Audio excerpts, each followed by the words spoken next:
L'estate del Friuli Venezia Giulia, l'estate musicale, sta proponendo davvero tantissimi appuntamenti. Ieri ha preso il via anche il Festival di Maiano, che ha inaugurato la sua 57esima edizione con il concerto dei Litfiba, storica band del rock italiano fondata da Piero Pelù e Ghigo Renzulli.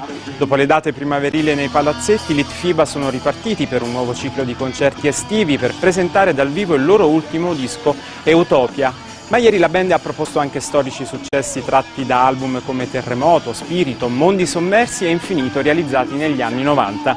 I prossimi concerti al Festival di Maiano saranno quelli del profeta del rap italiano Salmo il 28 luglio.